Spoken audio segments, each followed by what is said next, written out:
it's like the whole world has leapfrogged into a whole different way of learning, which is very exciting. I'm Pramath Raj Sinha. I'm currently founder and chairman of an online educational institution called Harappa Education. Previously, I've been very involved in setting up educational programs and institutions in India, like the Indian School of Business, like Ashoka University, like the Vedika Scholars Program, the Harappa Fellowship, Anant National University, and many others.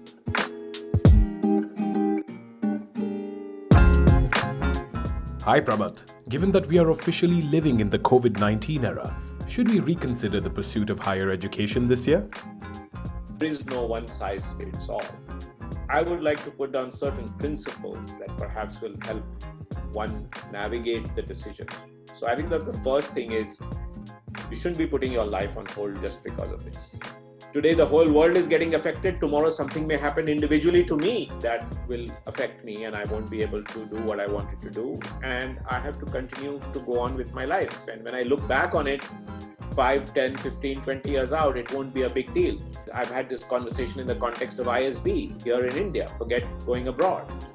And they say, will this take away from my experience? I'm paying so much money, will I get the ROI because I'm not on campus?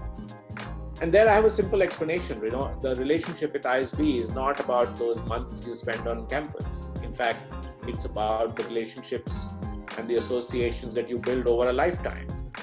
The Young India Fellowship is like that. In fact, we have our tagline of unofficially where we say, the fellowship never ends.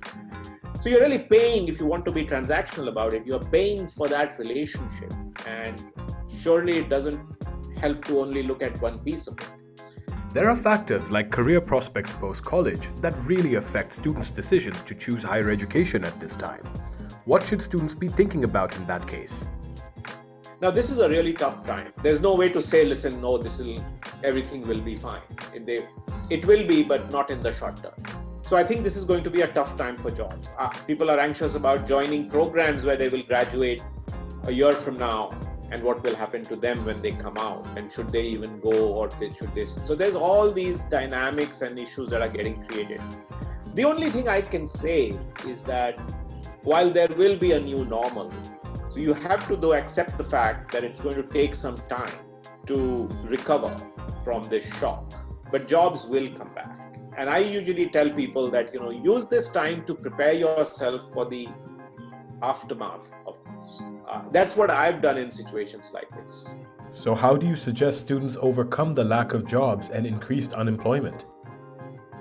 So the trick is to identify where the opportunities are, and for a moment in the short run, be but flexible and agile about going where the opportunities are rather than saying, I'll go where I want to go.